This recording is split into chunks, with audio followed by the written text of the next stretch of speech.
Michelle Visage. Why, you old geezer. Oh, you said it right. You told me something about Palm Springs has a train that goes to Palm Springs. Okay. I bet it stops at every little town along the way. Listen. Okay. I saw it somewhere online somewhere. So much Were you under hypnosis? Quite possibly. Mm-hmm. But you know that I keep a running list of things that I want to talk about with you specifically. Yeah. I don't keep a list for anybody else in my life. These are things I have to talk to you. Because we separate, you go away on tour and then we come back to do the podcast. Or you're in Wyoming or you're wherever. Yes. In a sling somewhere. Having a fun time. With Western wear. And then we get together and we just go blah, blah, blah, blah. So I have to write a list of the things that I have to talk to you about. Mm-hmm. And the last thing, and I just showed you because we were talking about this, the last thing on my list is Palm Springs Express. Mm-hmm. So I was online somewhere, somebody told me, I heard it in my ether, and I said, I have to talk to Ru. I believe there is a train that goes right from L.A. Union Station. Right, to Palm Springs. I beg to differ. I just told you. I heard about it. Palm Springs Express, it's called, and I don't think it's a bus, although, would you be open to a bus? I would not be open to a bus. I want a bullet train that makes no stops. It goes from... To me, express means it makes no stops. But people don't know no good English. Stop at people ain't Cabazon? Got no, would you be happy? People ain't got no good English. No, people don't know English good. This says, Palm Springs, California, like no place else, get here by train. Amtrak. From Los Angeles? It's connecting services throughout California. Hold on. Departing Palm Springs, departing Union Station. It leaves at 10 p.m. No, and then 10 hours later, you arrive in sunny Palm Springs. 2.5 hours later. Is that right? Yeah. Well, yeah. In the car, I could get to Palm Springs in an hour and a half. Well, this one's the Texas Eagle train departing Union Station, 10 p.m. and arrives Palm Springs at 12:30 in the morning. 2.5 hours. Okay. That seems normal, right? And what train is this? Is Amtrak? It's Amtrak, I think. Listen to this one. LAX, there's the Flyaway Express, where you could take it straight to Palm Springs. I wonder if you could take a plane from Burbank to Palm Springs. I bet you could. That makes more sense. Yeah, maybe, but nonetheless, they exist. Okay. And I didn't know this, but I would be totally into taking an Amtrak train. Now, have you not been to Palm Springs? I'm so embarrassed. I'm such a bad hag. I have never been to Palm Springs. You're going to love it. I am actually a bit afraid because I know I'm going to love it so much. You're going to love it so much. That I'm going to want to buy a place. Yeah. I'm going to want my place to be there. Well, this is the thing. There's not a lot to do. I know that Ross Matthews goes to Toucans, and the girls perform at Toucans. Yes. But there's also a place where he goes during the day. Not Toucans. Is it Tiki? I forgot what it was called, where he goes to play his trivia game. Okay. And he calls himself, I think his trivia name is Oprah, I think. Okay. Well, we go. What do you do? Well, we usually stay at the Parker. So you stay at a hotel? Stay at a hotel, or we once, a few times, stayed at the Avalon, which used to be called the Viceroy. Right. And it's lovely. So what we end up doing is we will probably we'll stop at Cabazon on the way there. So how far is Cabazon from Palm Springs? Because I'm going to have to go. It's about 30 minutes. So I'll drop David off at the hotel. No, this is what you do. Okay, you take I-10. First of all, we take the 210, which turns into I-10. Okay. And that goes all the way to the 111 highway. I wonder if I would take the 101 to the 1 to the 10. From where you are, yeah. You would take the 101 to the 134, and the 134 turns into to the 210. Oh, That's okay. what you would do. Great, done. Straight. Yeah. It's a straight line. Straight line. And then about 30 miles, maybe 25 miles outside of Palm Springs on I-10 is the Cabazon outlets. And you'll know you're at Cabazon because there's a casino, there's a skyscraper in the middle of the desert. And that skyscraper You just sounded like Cher just there, the way you said that. Did I? You said skyscraper in the middle of the desert. You sounded like either Holly Hunter or Cher. Well, we're both California girls. Yes. You know. Yes. In the middle of the desert, there's Yeah. a skyscraper, Okay. and that's the Morongo Casino. Casino Morongo, I Yes. know, yeah. It's Okay. right next door to Cabazon. So David could go to the casino Exactly. when I go shop. But there are things at Cabazon that he wants. Now, the trick to Cabazon is this: most of the stores, probably 90% of the stores, are fake outlet stores. And what Rue means by that is, if you didn't know, outlets have been around forever. Calvin Klein is one of the biggest, the original, what's the word, designer. Yeah. And what they do is they design and produce lower quality, not really Calvin Klein. They stick their label on it. Yeah. And they make them specifically for these outlet Yes, stores. they make merchandise specifically for the outlet mall. So you have to sift through that. Because the understanding with an outlet mall is that this is merchandise that didn't sell in the stores, and they are sending it to the outlet. But the truth of the matter is only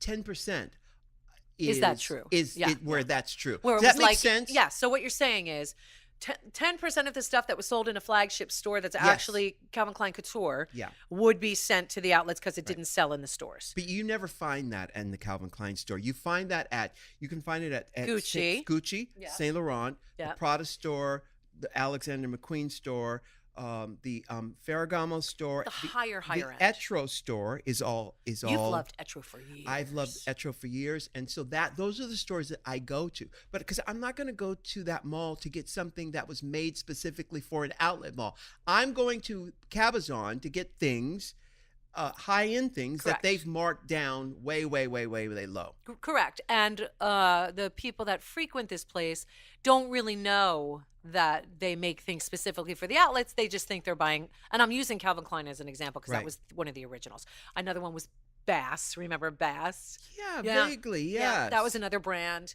Anye was one of the original brands. And they made stuff specifically for the outlet mall. It was never in their flagship store. I don't think so, because I don't know, like that. We're going back to early 80s here, when my mother used to bring me to outlets. Oh, now, did you ever go up to Woodbury Commons in New York?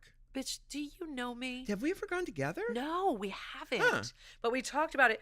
And the reason, Woodbury Commons, I told you, there was one time, there was a store called Ultimo Chicago. It was from Chicago. Did they serve pizza? They did not deep serve dish? pizza. No deep dish, no thin crust, nothing. But they had every brand. And they were really huge shoe section. And every New Year's Day. That's funny. Huge shoe section. Shoe section. I said it right. You did. Just like you did. Naturally. Huge shoe section. Shoes. Now you're going to fuck me up. Huge shoe section. Yeah. Now, have I ever talked about how every time I have to say I've made a decision, I'm thinking of Michelle. When I'm on the show and Michelle's sitting next to me, I have to say, what do I say? Well, normally your instinct is to say, I've made a decision. And every time, I'm waiting because for you. She's waiting for me to make up. So then I end up messing it up. Because I'm thinking about it too hard. Every time I'm waiting for you to go. Yeah. Because there was one season that you literally said 8 times in a row. I couldn't say I've made my decision. Yeah. So when you do it, I'm like. Yeah. And but now my trick is to slow it down. You have to. I've made a decision. And I have to go I have to make a hard I've made a decision. But if that works, then you go with it. That's what I work. Yeah. Yeah. So you said they had a shoe section. A huge shoe section. They had a huge shoe. They had a huge shoe section. Yes. So you have to stop that huge. You have to stop the huge in its tracks. They had a huge. It worked really well. They had a huge shoe section. Yes. Yeah. Anyway, I made friends with the queen. The boy that worked there, I loved. Dominican. He was Haitian? Latino. No, he's Latino, of some ilk. And he would call me and say, "Oh, we're going to have a big sale next week." And at Woodbury Commons. Yeah. I would drive up. I got one New Year's Day. I spent like $400. Every pair of shoes was $25. Manolo Blahnik, Dolce & Gabbana, Jimmy Choo. I got every pair for $25. Turned them around, sold them all on eBay. You're telling me they had a huge Jimmy Choo shoe section?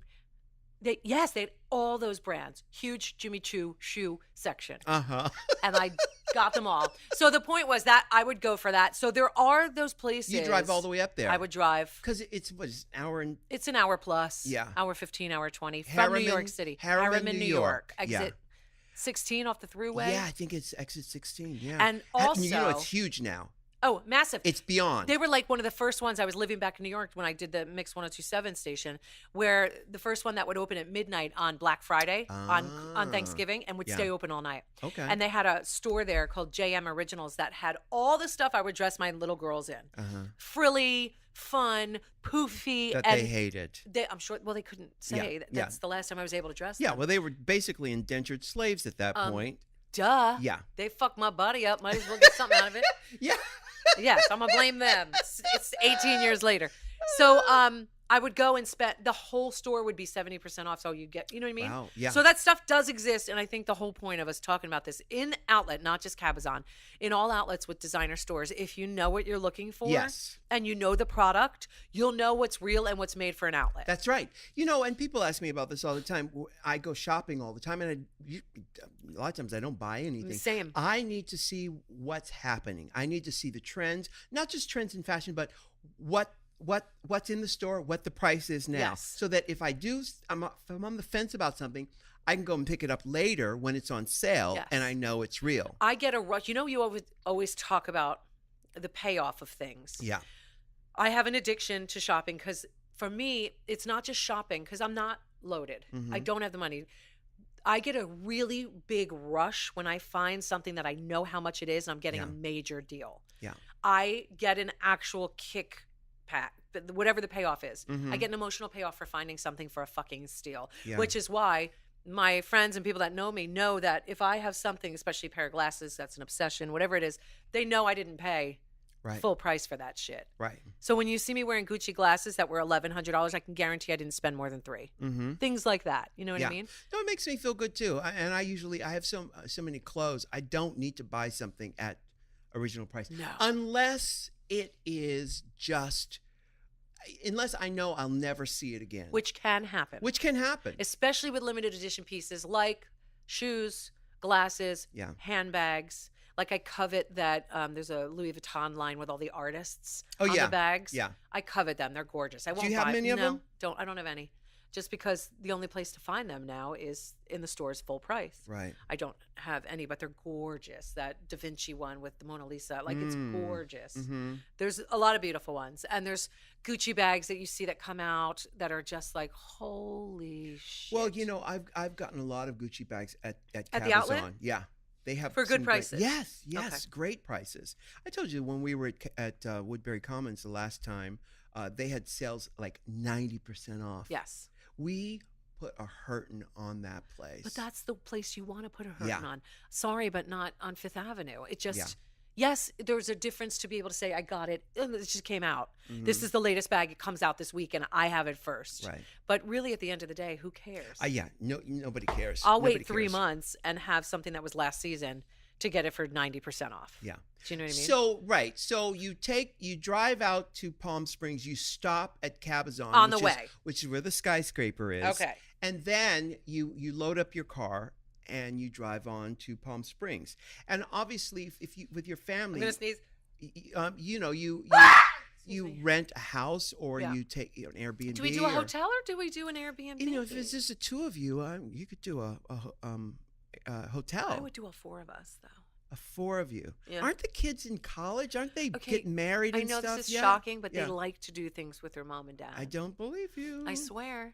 For the most part. Right. Lily's going to be 18, so she may be, I don't want to do that. But Lola loves How that. soon are you going to go? I don't know, but I really want to go. I keep talking about it. I've talked about it for 2 years now.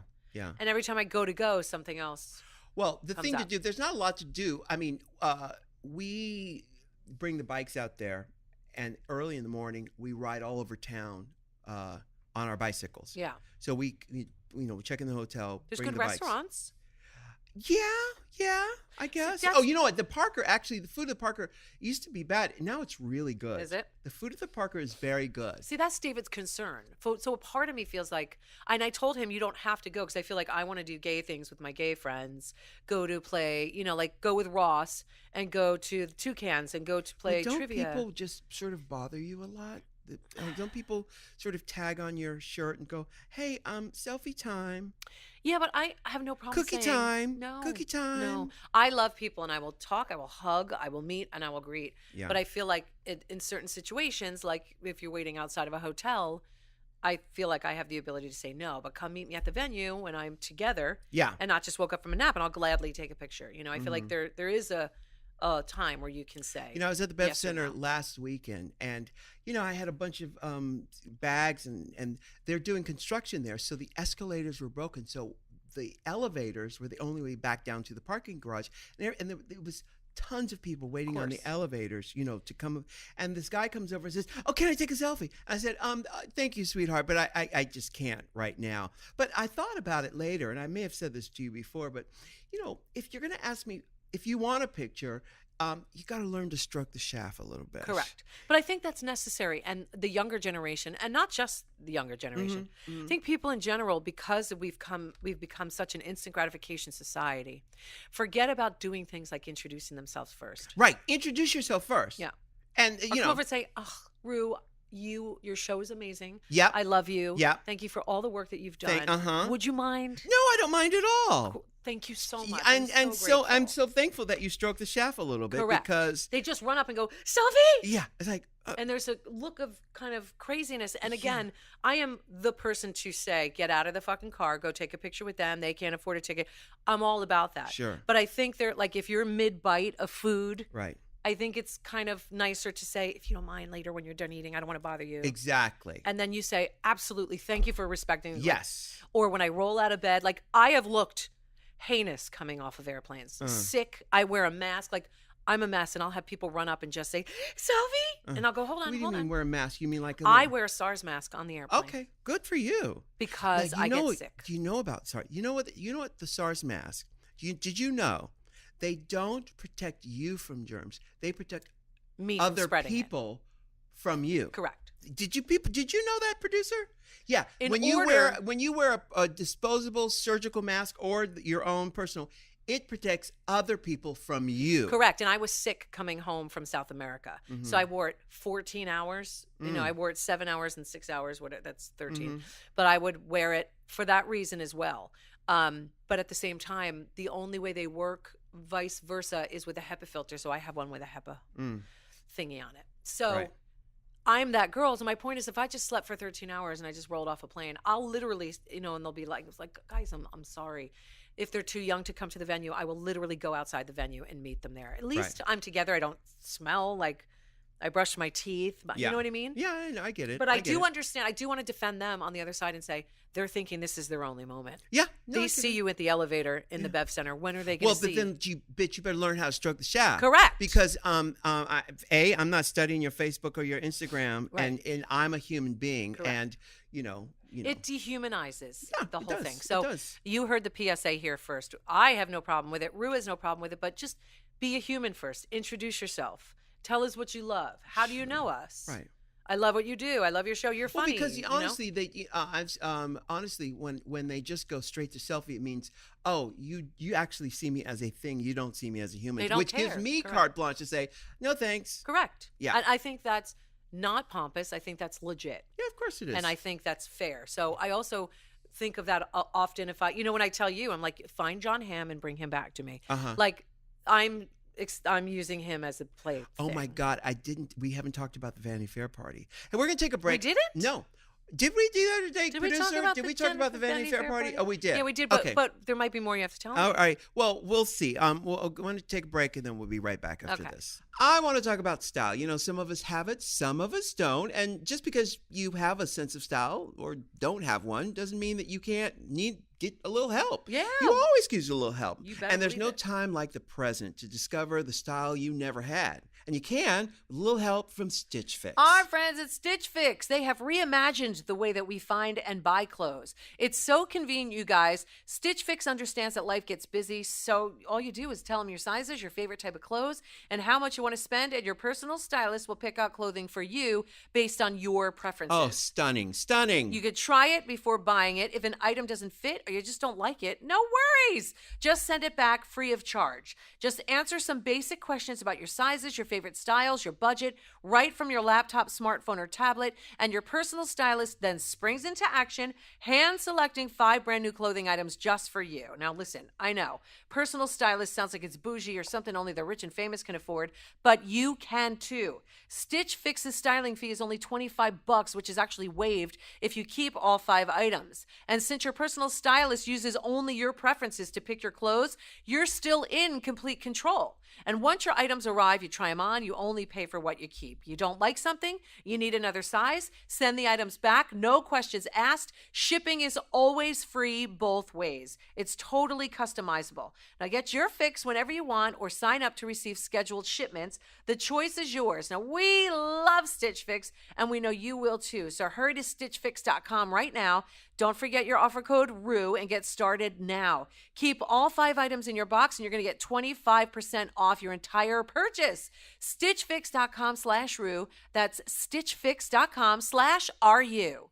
Michelle, have you heard about this movie, Disobedience? Not only, I've seen it. Yeah, well, Rachel Weisz, Rachel McAdams, and it's this amazing story from the Academy Award-winning director of A Fantastic Woman, Sebastian Lelio.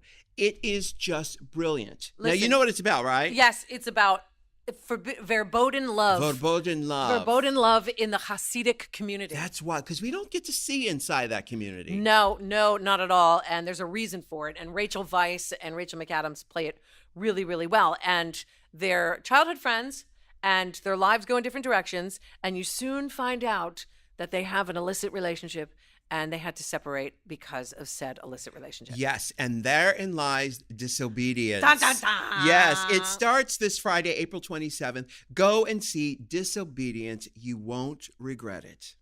We are back. I just realized I did talk about the Vanity Fair party. Because we talked about parrot heads. Yes, and Jimmy Buffett, which is really cool.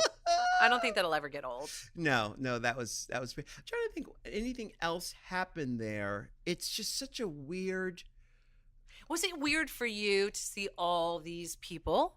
Yeah, everywhere you look, it's a famous person. Yeah, everywhere you look, it's a famous person. Exploded. So your brain is going, what? Okay, hi, look, there's Joan Collins. Oh my God. Yeah.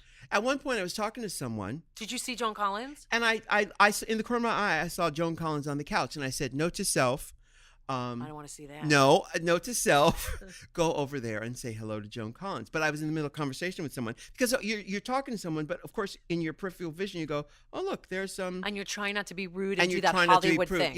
Yeah. So you're thinking, oh, look, there's there's guys, Deborah Union. The thing in Hollywood that I hate and Rue hates, and I think it's because at the core I'm a New Yorker and you are too, is New Yorkers look you in the eye when they talk to you, and there's a depth. Even to strangers that hate you, they look you right in the eye and they speak at you. And LA, especially wannabes, not so much celebrities, it's more the wannabes. They're talking to you, but you see their eyes constantly shift away because they're seeing who's bigger and better behind you. Right. And it's the most disheartening, soul-crushing thing. When it happens to me, that I'll literally say, what are you looking for to people? Well, you know what they're looking for. Or I'll end the conversation. They're looking for their next job. And because it's a company town, everybody's here doing one thing, and you don't want to miss anything. Did you curl those lashes? No, it's just mascara. Those are your real lashes. Yeah. They're so good. They're really not. I just put tons of mascara on. And I've asked you this a million times. This one especially. I have very curly eyelashes. Okay. And this mascara is Sephora brand, believe it or not. Is that what you told me the last time I asked? It's the Sephora brand. It's got that teddy bear brush, and it's burgundy. Oh, right. It's a burgundy mascara, so it makes. Is that just a limited thing they're doing? No, they always have it. Burgundy on green eyes. Burgundy's the color for green. Okay. So it makes them go Yeah. And it looks like my eyelashes are curled, but it's just good mascara. Uh-huh. Yeah. So they do this thing, and I understand they're looking for their next job, but I think that people in Hollywood, the big producers, the big directors, I think they like when somebody looks at them. Yeah. Directly. Sure. This constantly like, you're not even in the conversation with me. You're feigning it. Right. And I'm biding your time till, Joan Collins walks by.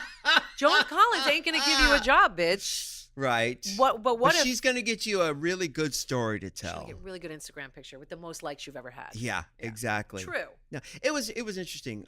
It was a very interesting party. So what else do you have on your list? So we haven't determined whether or not there is a train that goes to, because if there was a train that goes to Palm Springs, we would really hear about. People would be taking it. It's not like, it's not like the Peter Pan to Maryland, Well, it's called the Palm Springs Express for a reason. So y'all, whoever's listening, but 2.5 hours, that's not an express.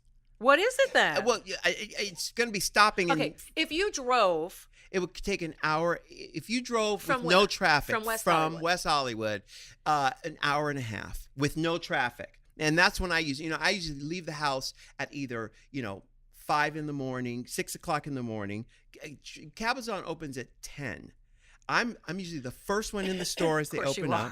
And I know the stores I want to go to. I will stop. I'll first go to Saint Laurent, Gucci. I'll go to the Prada store. So are you done in like an hour and a half? Done in an hour. Okay. So here's what we want for people that are listening. And you're probably right, because if this thing said it took 2.5 hours and you're saying driving takes 1.5 and they call it an express, that bitch should be there in a half an hour. Right. So maybe it's not a train and maybe it's a bus, or maybe it stops. Wait a minute. Okay. But it was You're called looking at a thing right now. I'm looking at my list. Oh, but didn't you go to a website? I mean, yes. Shouldn't it say train or a bus? I mean, you know the difference between a train or a bus. No, I don't. I think it got to be a bus. It can't be no train. Going through the mountains. It said it's an Amtrak. It's a train. Yeah, thank you, Alex. Then it must go south. It must go via San Diego. It goes via Sacramento. Because. But we're going to get there. Them mountains. They just get in the way. Yeah. But that's what I saw, and that's why I wrote it down, because I thought, we were just talking about that. Well, I think I may have said that one of the times we went to Palm Springs, we took a helicopter all over the valley. Yeah. And that was brilliant, because we flew over Salton Sea, Nope. Rancho Mirage, Nope. Palm Desert. Can't do it. Palm Springs. We were going to go up to Big Bear and do that, but it was going to take too long. And then it was very windy that day. Yeah, nope. I'm out. Why are you scary like that? Don't like it. Why are you scary? I don't like it. Don't be scared. I don't like it. People bungee jump. Don't like it. Yeah, I'm not going to be bungee jumping. But why are you going to put your ass in a chopper? No. It's kind of fabulous. So you get to see so much in such a short amount of time. What else do we do up there? I've never taken the tram up to the top of that mountain. I would do that. Yeah. That trammy thing. I would do that. And then what do you do when you're up at the top? Is there a restaurant or something? You turn around, you go right, you bring your ass right back down that hill. You go back up and then you come back down. Yeah, goes up? Yep, you was crazy as hell when they brought you up in here, but you in your right damn mind now. Oh my God. To me, it sounds like a really fun, relaxing. I feel like Palm Springs sounds really happy. Yes, it is. It's very quiet. It's a place for us. It's very quiet. It used to be sort of a retirement community. Well, it still is that, isn't it? It is, yeah. You've got the gays and you've got the retirees. Yeah. Lots of retirees, lots of wide streets.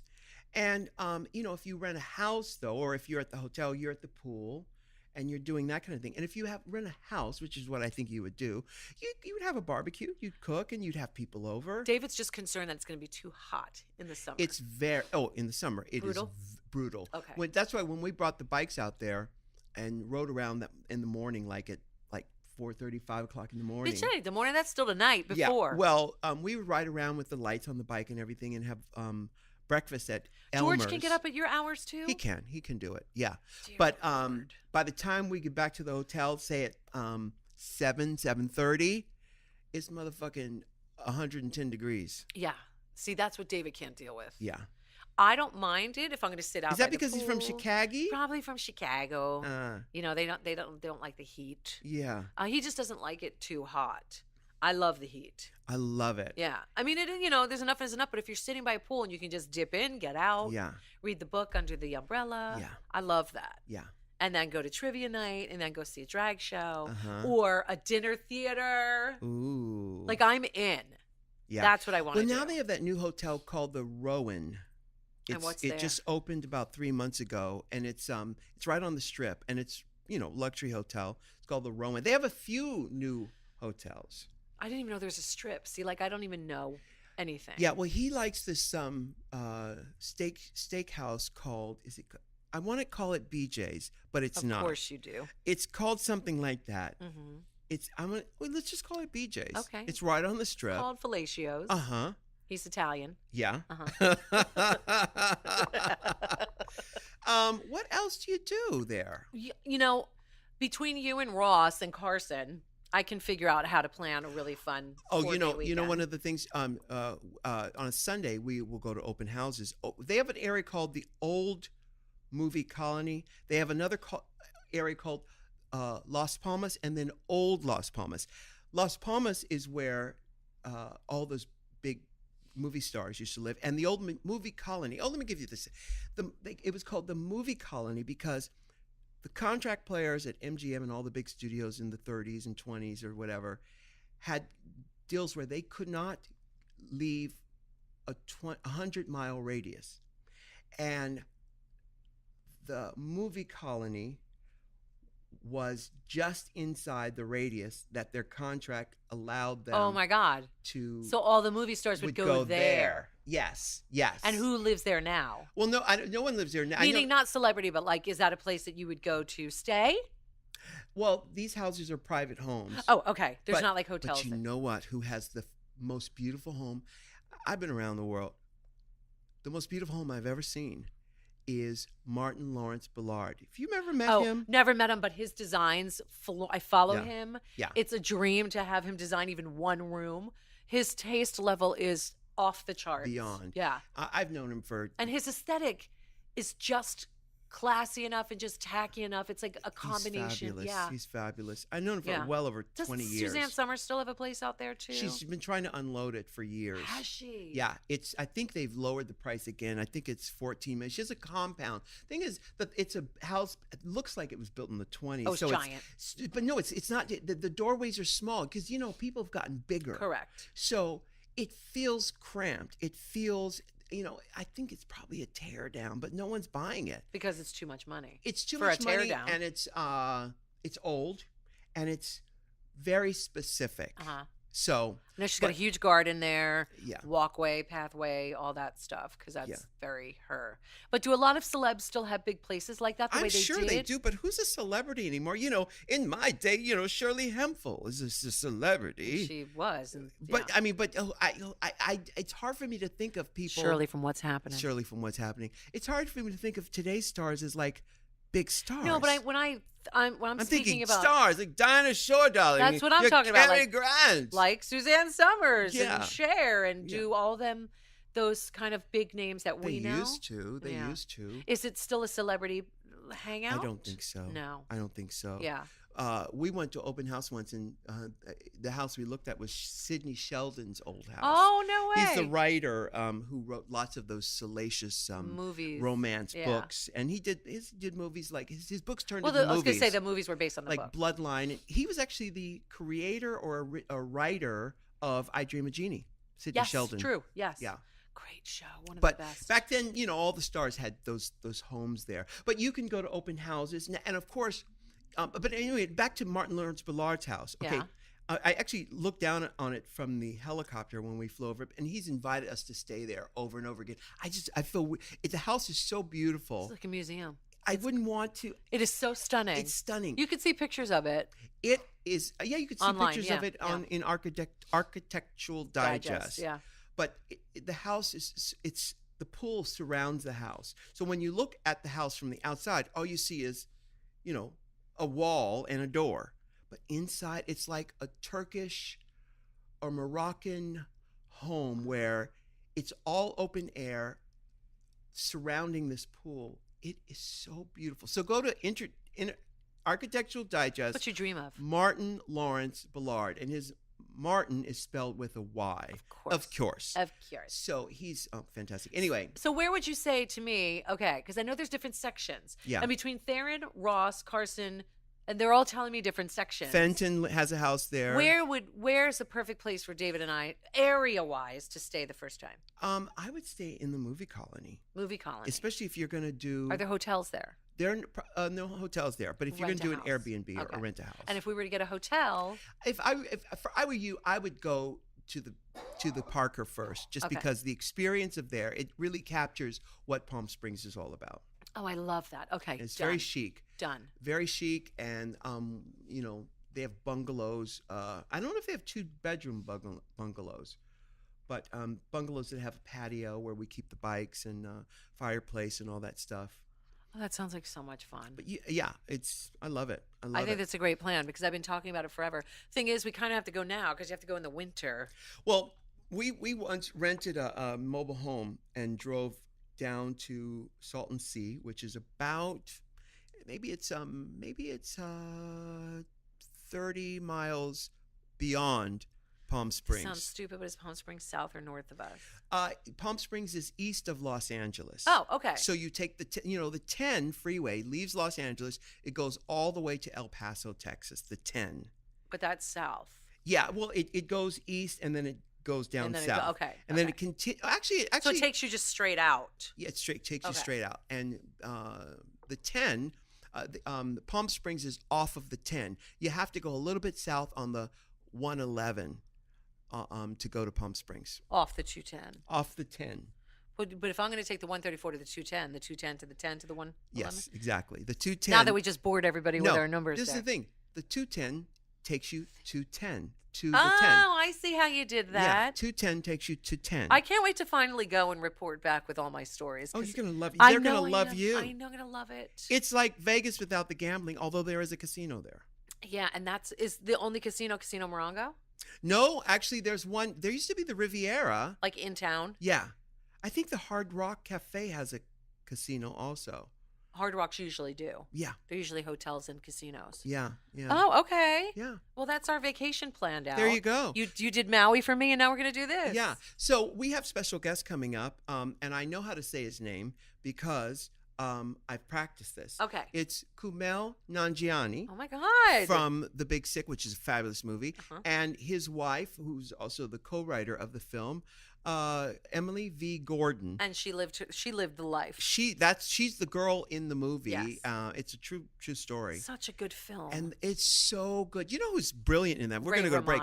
Ray Romano. Ray Romano is brilliant. Yeah, I did not miss an episode of Men of a Certain Age, and I don't know why it got canceled. It was a brilliant show with him, Scott Bakula, and Andre Braugher. Yeah, and it was Ray Romano was fucking brilliant. He's great. Yes. So lovable. Yeah. But we're going to go to break, and after a while, we'll have our special guest. Very cool. Michelle, have you heard of this fragrance company called Fleur? Yes, I have. I love them. So good. So good. It smells so good. And it's so beautifully packaged. Yes. And it is good stuff inside that bottle. Rue, finding the right fragrance is kind of like, falling in love. There's that initial whiff of attraction. Oh, yes, girl. And then as time goes on, you discover all these additional layers. And then you realize this is the one for me. Ooh. But finding the perfect perfumes and finding out what's inside isn't always as wonderful or so wonderful. We've talked about this before. Yeah.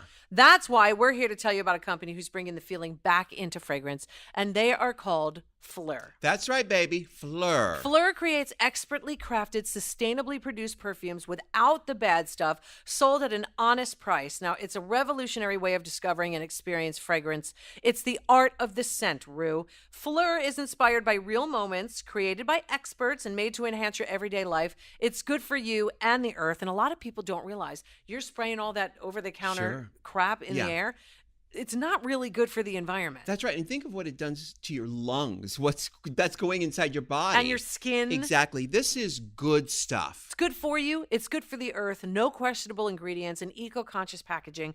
Consider Fleur your funny friend who happens to know a lot about fragrance. So instead of testing a scent on a strip of paper, or worse, being ambushed in a busy department store, you can get to know each of Fleur's scents with pictures, words, and music right on their site. If you like what you hear and see, odds are you're going to like the scent. It kind of works with who you are. They even make these sound playlists that go with the fragrances. They have playlists that go in harmony with the fragrances. Isn't that amazing? Perfect. Each Fleur scent is created by world-class perfumers, inspired by real moments for your real life, not some silly idea that a celebrity or clothing designer thinks you should live up to. And because all matters, they are gender-free. Hey! The best part, Fleur is a completely transparent fragrance company. They tell you every ingredient in their perfumes and why it's there. No secrets, no nasty ingredients, no BS. So go to fleur.com/Rue today. Let me spell it. It's PHLEUR.com phlur.com/Rue today and get a sample of 3 Fleur fragrances, $18, and you can apply that towards your full-size bottle. That's phlur.com/Rue to try 3 Fleur fragrances of your choice. Oh my God, say that 3 times fast. You are doing a great job. The 3 Fleur fragrances of your choice. Fleur.com/Rue. We are back. We have our special guest coming up in the next segment, Kumail Nanjiani. Yes. I had to learn how to say that name.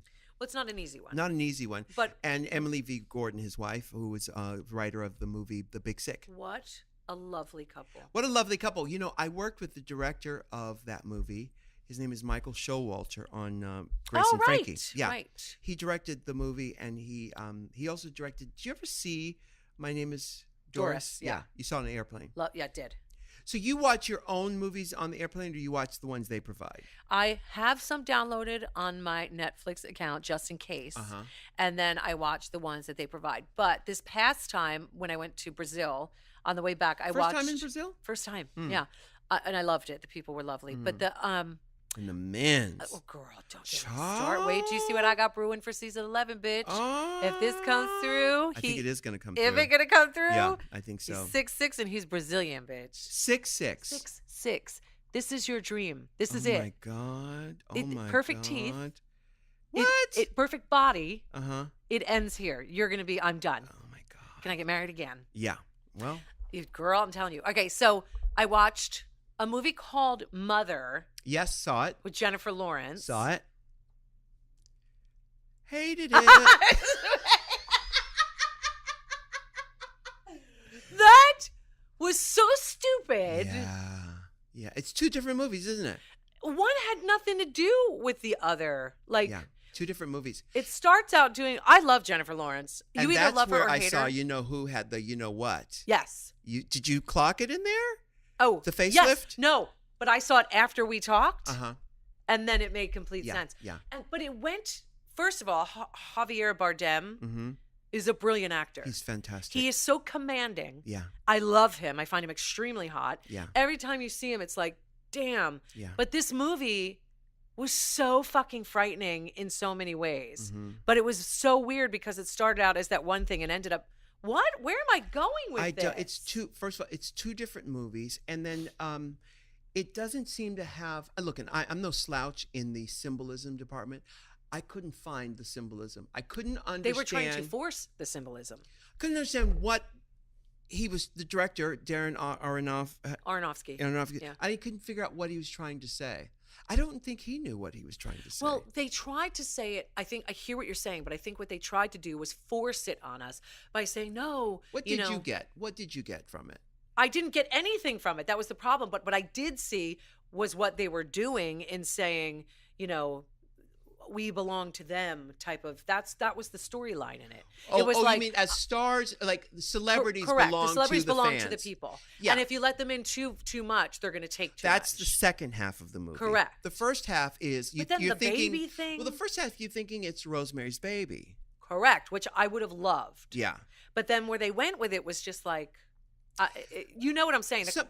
I've talked to people who have theories or who have read what Aronofsky had in mind, and given the description that they told me, I still saw none of that. I saw none of. They were saying that the Michelle Pfeiffer character was Mother Earth, and that Ed Harris was Father Earth. They were Adam and Eve. That's what I was told, that Ed Harris and Michelle Pfeiffer were Adam and Eve. And they were mad at what was happening with the Earth? I don't know. They were great, by the way. They're fantastic. Yeah.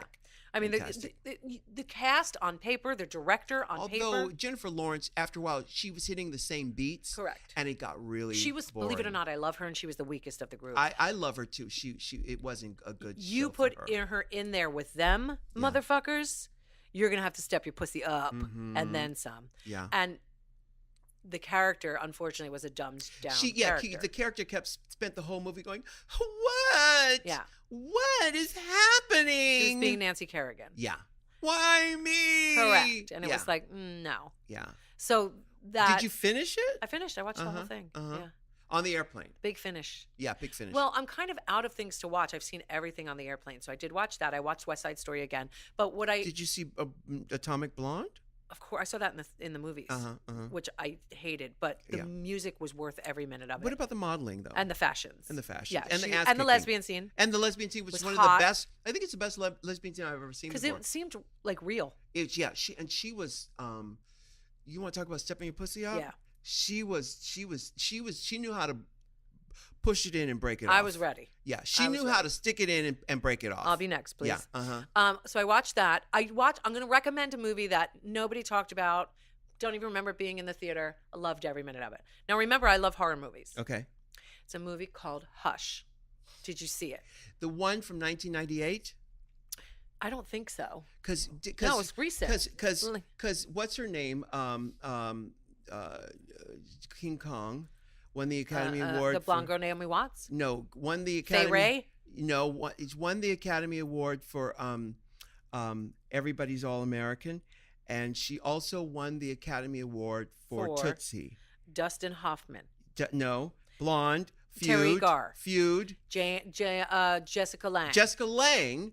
That took me a long time to get there. Sorry. Jessica Lange and Goop did a movie in 1998. You just called her Goop. Did a movie in 1998 called Hush. No. She did. Why you said it like that? Hush. Hush, child. If that was that, I would have watched it. She did. Yeah, they did a movie called Hush. It's a horror movie about a deaf girl by herself. Oh yeah, I remember. In like the woods. What do you call it? Like a cabin? Yeah. And she's a writer, I think.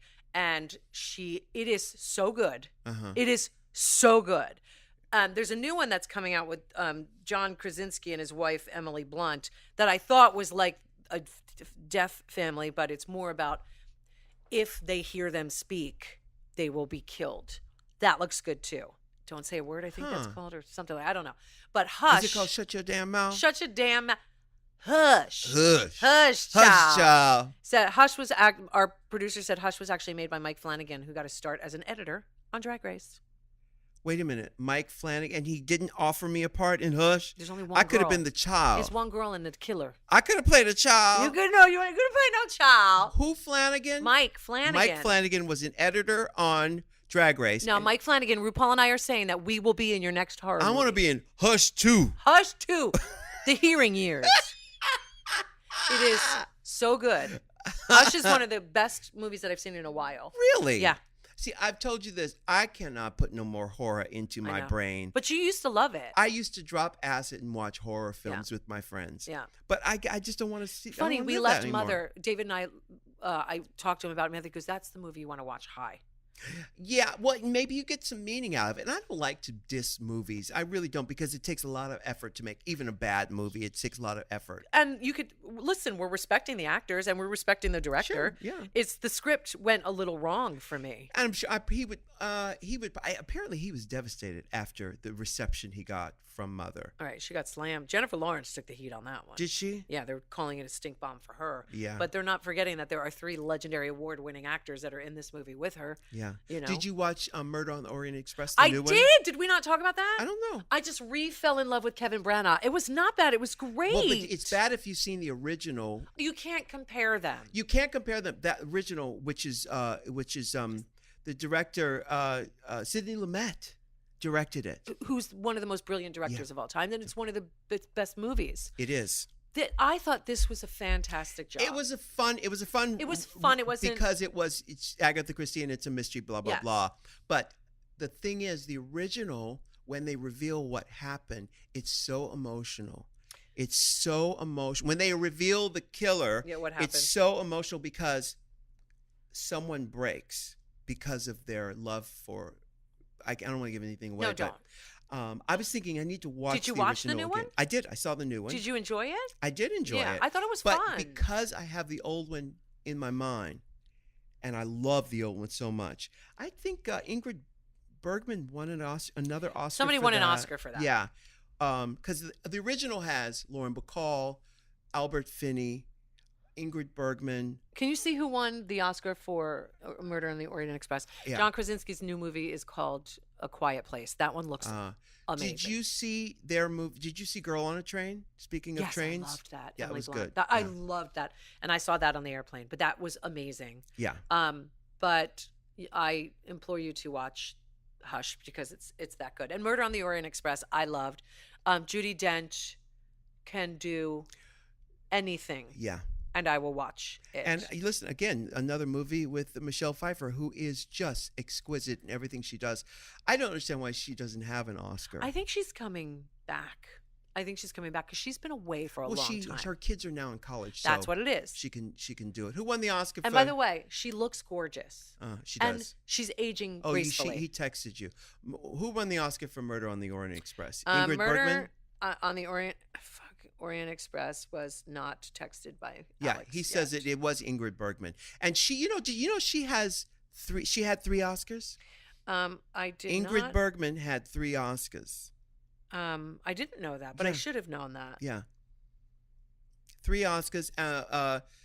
Katharine Hepburn, I think, had 3. Oh, she was amazing. And then Meryl Streep has 3. That's it? And Daniel Day-Lewis, I think, has 3. And Tom Hanks. No, he has 2. No. Doesn't he have 3? No, he has 1 Philadelphia. for Philadelphia and 1 for Forrest Gump. And 1 for Bachelor Party. Bosom Buddies. Yeah. Money Trap. Money Pit. Oh, I love that movie. Captain. What's his Hooch and Turner and Hooch. Yeah. Oh, I thought he had 3, but he'll get another one. I was trying to think if he won any other ones. Let me look. No, he ain't got. Are you sure? Yeah, he's been nominated, I think. But he's been nominated for so many. One of 2 actors who won the Academy Award for Best Actors in consecutive years. Spencer Tracy being the other one. Oh, got it. Okay. Ingrid Bergman won for that, Gaslight, and Anastasia. Oh. Yeah. See, there's people that all they do is, like, they know, like the same with musical theater and theater, they know everybody who did everything. Like Bruce Valanche knows everything every year. Yeah. He probably can do the same thing for the Oscars and People's Choice and Golden Globes. I lose track somewhere along the line. I go, I thought that one won for that. I thought Meryl Streep won more than 3. Nope. But she's been nominated for a shit ton more. I think like 19 times, maybe something like that. Her first was for, I think, for Manhattan. She won Best Supporting for Woody Manhattan. Allen? I believe so. And then she won for Sophie's Choice. God. And then for Kramer versus Kramer was Maggie Thatcher. Amazing. Maggie Thatcher. Margaret Thatcher. Yeah. What was that called? Curtain. The Man in the Iron Fist. Yeah, the iron is hot. So don't answer the iron is hot. Don't touch the iron. The lady behind the iron curtain. Yes. Something like that. My beef curtains are hot. And they're iron. Did she win for that? For Margaret Thatcher? She won for Margaret Thatcher. She won for Sophie's Choice, I believe. And then she won a Best Supporting. Didn't she win for... either Manhattan or Kramer versus The Iron Kramer. Lady. The Iron That's Lady, what it's yes. called. Yeah. Best Actress for Sophie's Choice. The Ironing Lady. The Ironing Lady. Best Supporting Actress in Kramer's versus Kramer. Okay.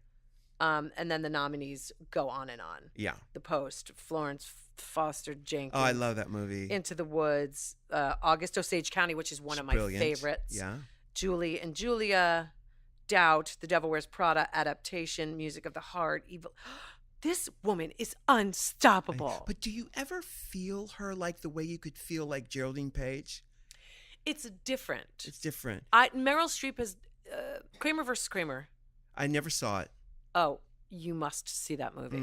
I was obsessed with at that time Terry Garr. Mm-hmm. So I would see like all the Terry Garr movies and Michael She's in that? Keaton. No, but that was the Tootsie. same time area. She was in Mr. Mom was one of my favorite movies. Yeah, 85, 86. That era.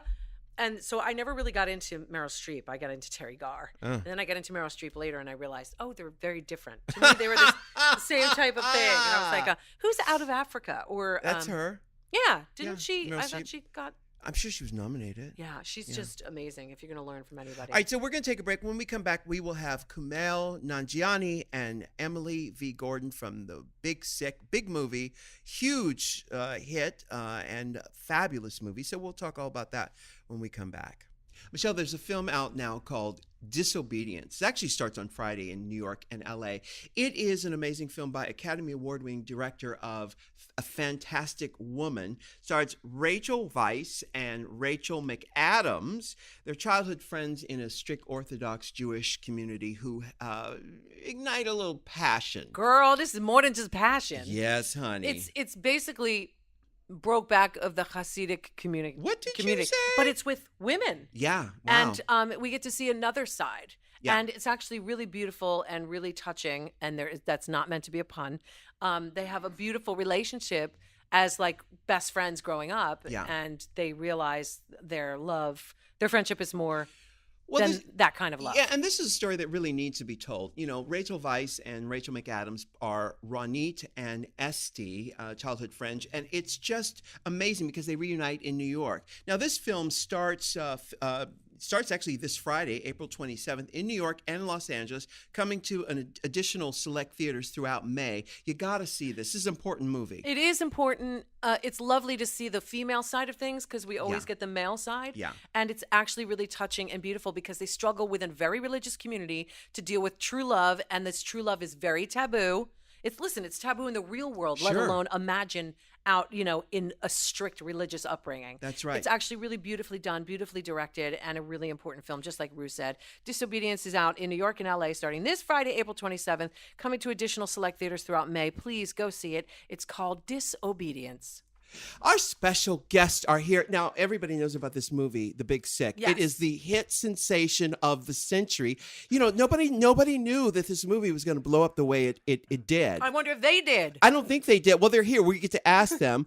Kumail Nanjiani. Yes, I said it. you did it good. Yes. And Emily V. Gordon. Also got that right. I got to put the V in there because we're Twitter friends. Yes. Yes. Mhm. Yes. That's right. So you guys have this hit movie on your heads. This is the thing that people move to Hollywood to think, this is what's going to happen. I'm going to write this movie and it's going to be this big hit. At what point did you guys realize, this is this is blowing up? I mean, maybe like a few days ago. It doesn't. It's one of those things that like you just hope that like it finds an audience, and like you hope that whatever size that audience is, and then I think when we have like older people telling us like, oh, I went and it was a bunch of grandmothers and they all liked it, like slowly it started dawning us like, oh, people are seeing this movie. Yeah, 'cause when we were making it, it's very hard to think about like, I hope people watch it, because that's just not the best way to make something. You just sort of make what you want to make, and later you hope people see it. So for me, it was, when we showed it at Sundance and it got like a really great reaction. Well, do you remember right before it started, this first screening at Sundance, I turned to you and I said, this is the last time this is ours. Like now it's like, now it's a thing. We have no control over how people kind of take it. Right. And was it after the screening that someone bought it? Yeah. Yes. That very screening was the moment someone said, I'll take it. Yeah. Isn't that what Sundance is all about, though? Yeah. Isn't that Yeah. what yeah? Okay. Yeah, there were a few people. They actually hadn't even seen the ending of the movie because they'd left before the ending Oh to my try. goodness. But it was so there to was try to get the movie? Yeah. They left So the they movie didn't early know- to try to get the movie. Could have been that everybody died at the end. Sure, Could have right. been the whole thing Yeah. took place in like some far away other timeline. I don't know, but Yeah, they didn't even get to the KKK finale. exactly.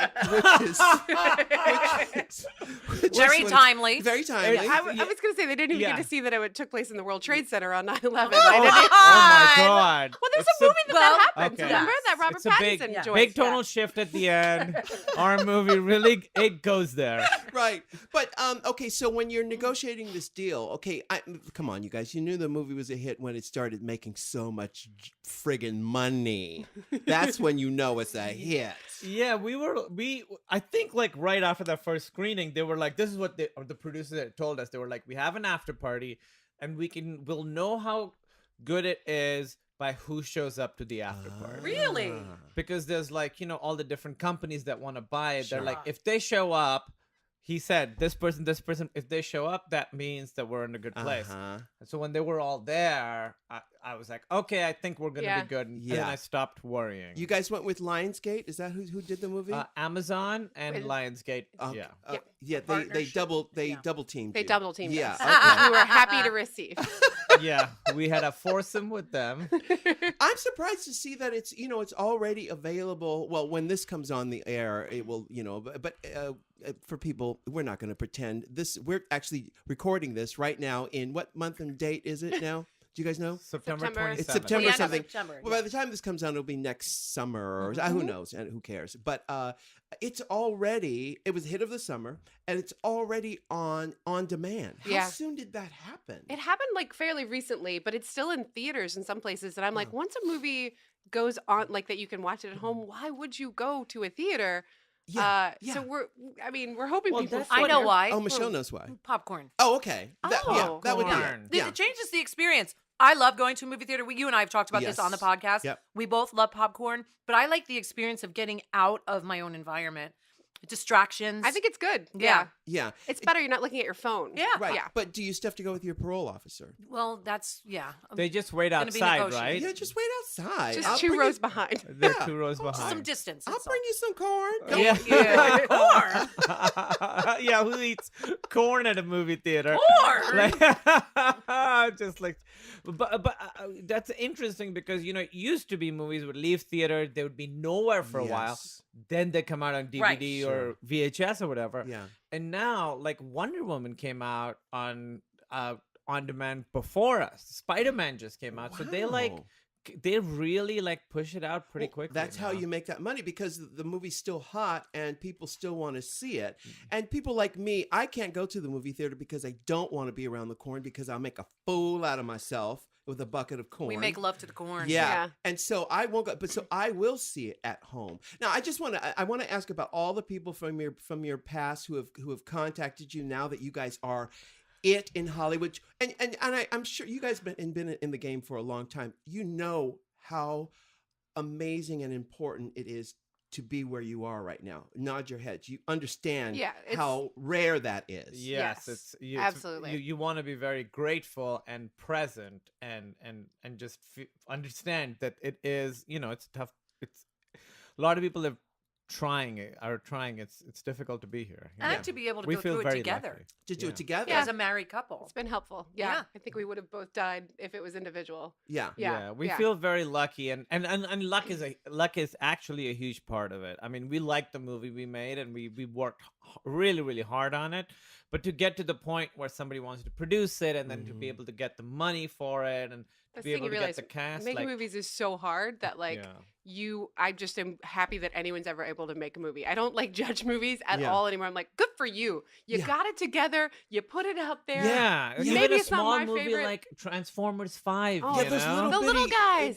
Boutique movies. Boutique Yeah. movies, somebody's passion project. They kickstarted it. Poured my underdog. life into this Transformers sequel. Someone did though. Yeah, Yeah, sure. Someone did. because a lot of those. What was the Blair Witch and then those paranormal movies were Yeah. cost like 15 cents and made all this money. And so since we're talking about money, I'm not going to be gauche and ask about that. But who negotiated your back end and how much you would participate in the profits? Who negotiated that? Definitely not us. Was your baby. Yes. It's our baby, but we knew, like, we had lawyers and they would tell us, like, hey, it's about this much. And they're like, we'll try and get you more. And we were kind of so excited to get a movie made. We were like, yeah, whatever. And now we're like, we should have pushed Should a have maybe little insisted. harder. Because when it is a passion project, people are like, oh, they'll do it for nothing. Not Yeah. that we were at all ripped off, like whatever. But Right. I think if we had it to do again, we maybe would be like, hey, I know we're all excited about this maybe happening. Let's chat. Here's my take on it.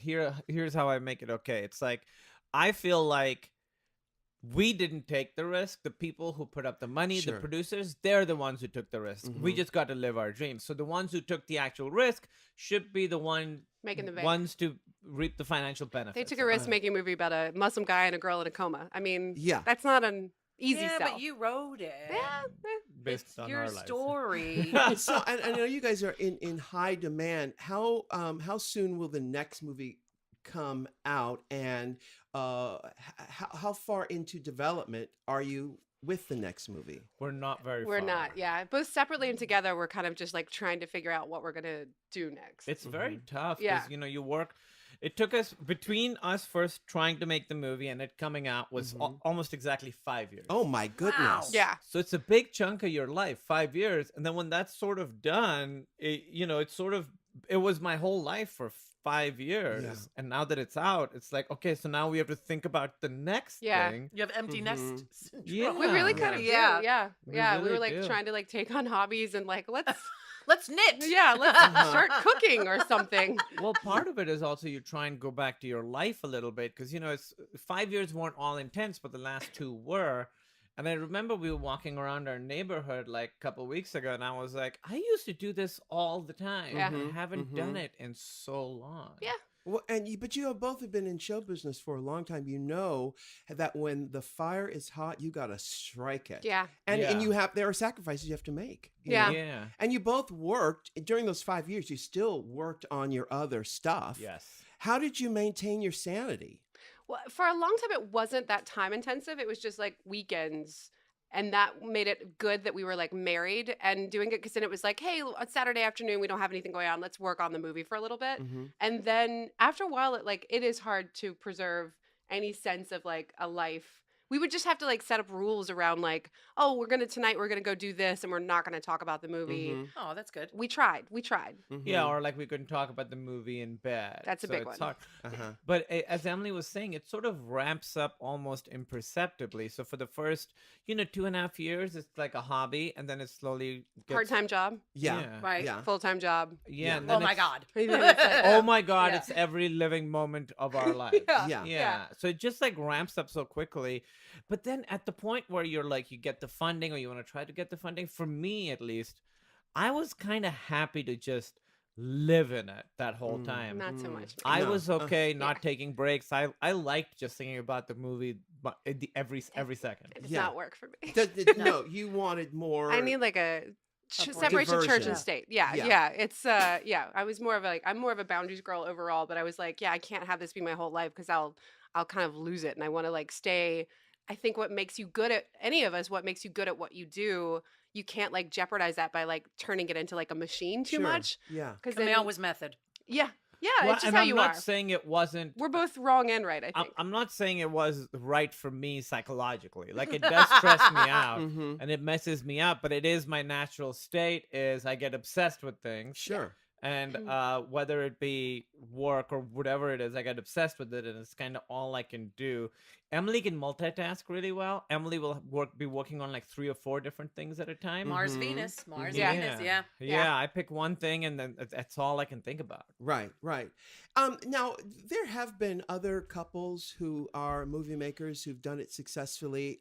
Most couples who are in the business together like that really in the project by saying, I hate your effing guts and I never want to see you again. How have you guys managed to still like each other after this process? Do you still like each other? We're putting on a great act. No. We had to stay together for the PR. Yes. Now that it's out on iTunes, we can start There- having there the are- difficult There are conversations. PR people that are like, kiss her on the cheek, kiss her on the cheek, make it seem like Yeah. you love her.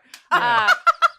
Don't they know you've been married for 10 years? 10 years, yeah. Like yeah. that stuff goes away. That's funny. That's Yeah, it's funny. like But yeah. It's kind of similar to when we moved to New York and we were so broke. We had no money and we kind of decided we have to be a team against New York. Mhm. Like New York's going to fight us every day, and if we're not united, we're going to die because we were so broke. And I kind of feel like we were like, we either have to be a team on this or like it's this process is going to tear us apart. Yeah. I think actually we were more successful with this than New York. Like the New York strategy, we didn't come up with us against New York until way too late. A So lot it of was- a lot of us like fighting on the L train, missing our stop in Bushwick and going way too far. Oh like, my well, on the God. subway, L train is Chicago.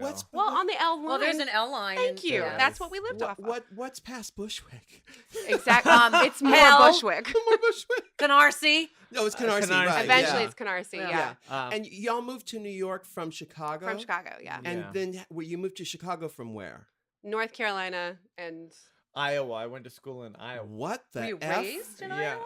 Oh, No, ew. I was raised in Pakistan. You were, and then you came You here. went to Iowa. I went to college in Iowa. Iowa State?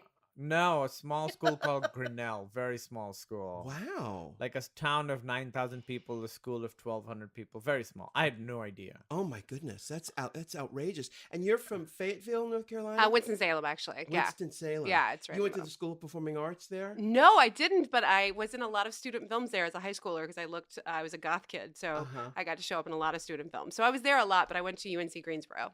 And you all met at Second City in Chicago? We met in Chicago at a show, but At a show. It yeah. wasn't Second City. It was a show called the Lincoln Lodge, which Yeah. was just sort of a it's still going, although the venue is closed. There's a diner that was sort of an iconic Chicago diner. Is it Harold's? No, it was called a Lincoln restaurant, and it Uh-huh. had a huge Lincoln head outside it. Uh, And it was kind of kitschy, but not on purpose. Like, it was run by these pretty Russian gross. people, uh-huh. and all the foods were like, General Custer's waffle Oh, fries. that like, sounds delicious. they were Like good. everything related to American history. Yes, Pretty but bad. they were Russians who ran it.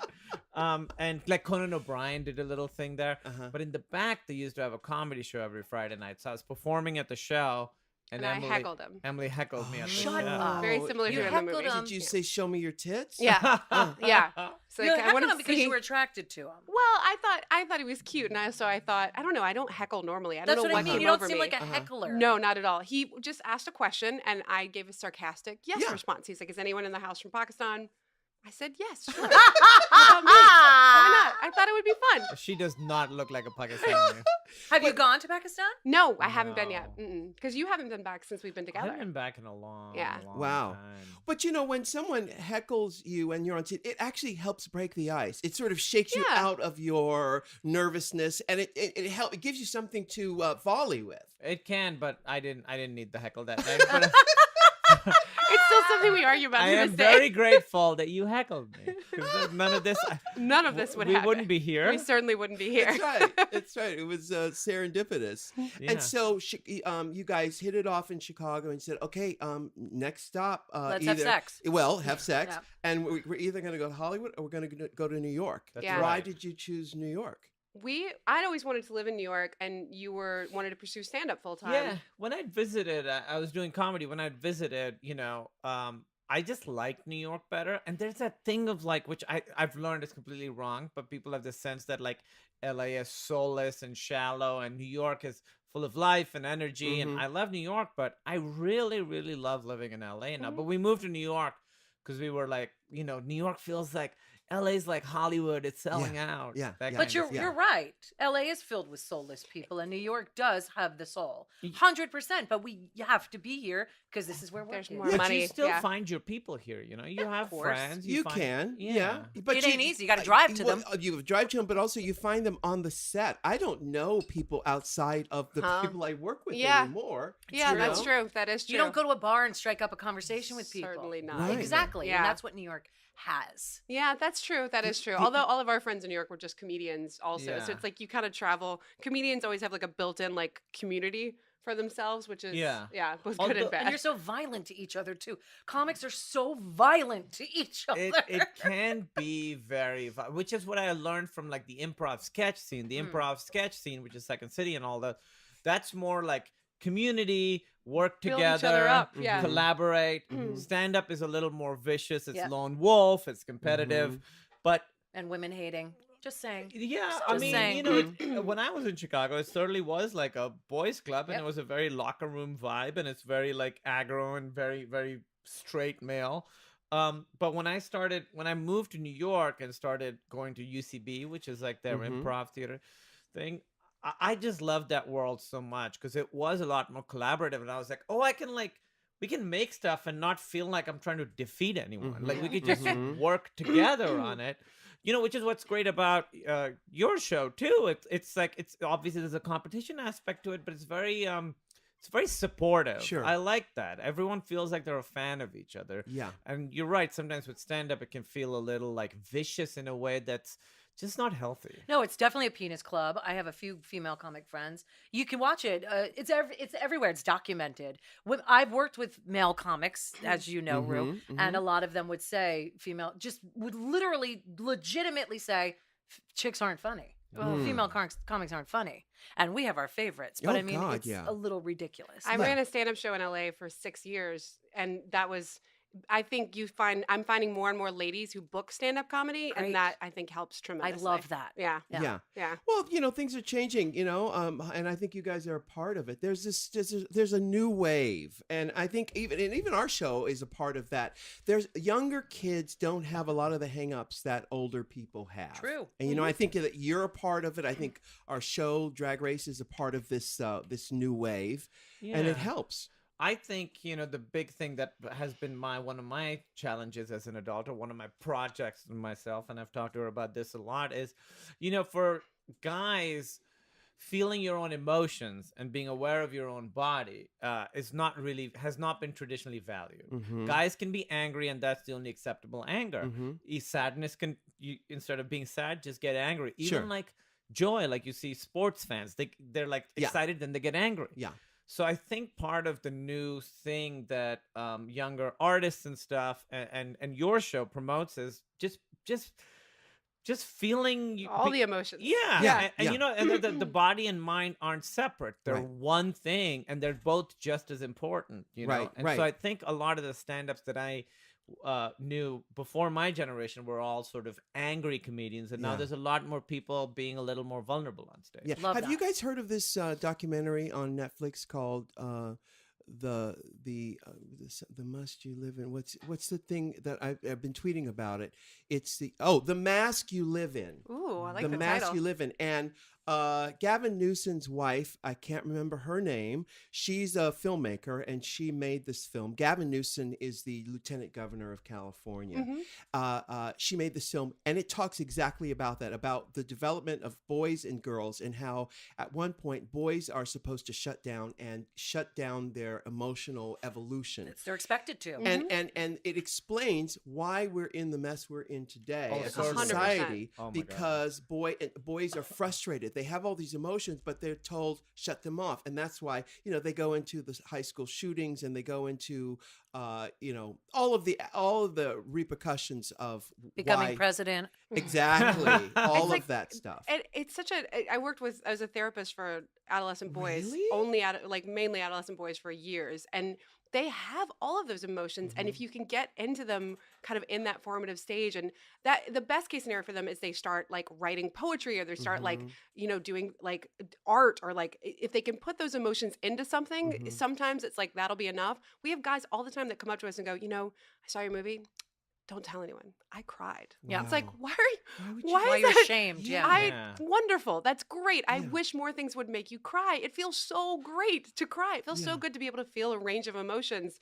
And anything we can do to kind of get men to feel, and women, a lot of women are pretty closed off too. Absolutely. Or think that they're not supposed to feel sad or angry. Women are not ever really allowed to feel angry in any kind of real way. So I think, because then they'd be labeled hysterical. Yeah. Which is what was, you guys brought up the president. That was one of the ways that I think Hillary Clinton had a very tough position, was where if she sort of retaliated in the debates, she would be labeled hysterical. Yeah. And if she didn't respond, then she would be cold. Yes. And if she No way showed to win. emotion, she'd be vulnerable and weak. Yeah. Yes. No way to win. She was damned. No way to win. And mostly Yeah. because she had a vagina. So it wouldn't have mattered who it was. Is that what your degree is in? Is in Vaginas. psychology? Yeah. Vaginas. Mine Mine too, actually. That's my degree. Yeah. I have a undergraduate in psychology and master's in couples and family therapy. So MSW or Not MSW, it's a MSEDS, not social work. It's counseling, which technically is kind of the same thing, but yeah.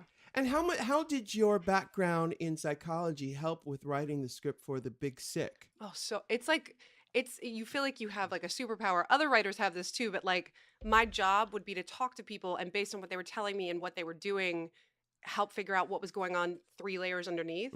So then as a writer, you can think about what that 3 layers underneath level is you want the character to show, and then think about, okay, now how do I show if someone's feeling this way, what's something they might say or do to kind of exhibit that without saying, I feel sad and heartbroken right now. I love that, because writing a script that works with the collective consciousness of the audience is so smart. That is so smart. By the way, your eyebrows are gorgeous. Oh, thank you. They're not did even them? mine. They're not even mine. I have no eyebrows, just naturally. Makeup artist this morning. I put them on every day, but I had a lady do it this morning. Oh, yeah. really? I don't have any eyebrows right now. They're painted on. All painted. But those are really good. God, this is killing me. You don't know how much this means to me. You have no idea what you're doing. You're getting lucky tonight. Yeah, no, this is great. Half my body weight is eyebrows, by the way. So I'm the opposite. And in Pakistan, did you see comics on television? You thought, oh my goodness, I want to do that. I didn't really consider anything artistic really until I came to America, and I remember I watched stand-up here. I watched Seinfeld. I watched his HBO special, and it blew me away. And I was like, you could just talk on stage, tell jokes, and that's a job? That's amazing. And while you were in Iowa.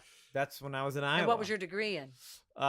Philosophy and computer science. Ah. Of course. Yeah. You said it. I'm not gonna say you said it.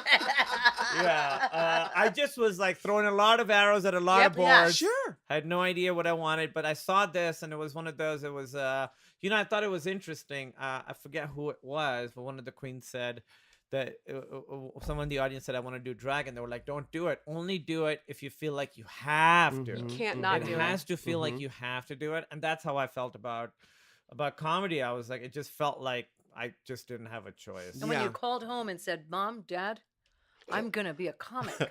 They still haven't really accepted I was that, like, how did that go over? Didn't do that. I waited until they sort of found out on their own slowly. And we didn't talk about it for a long time. You know what was interesting? They would never talk about it. Like even when I was doing TV, like when I did Letterman or Conan, they would never talk about it. Silicon Valley, which is the show I'm on, they would never talk about it.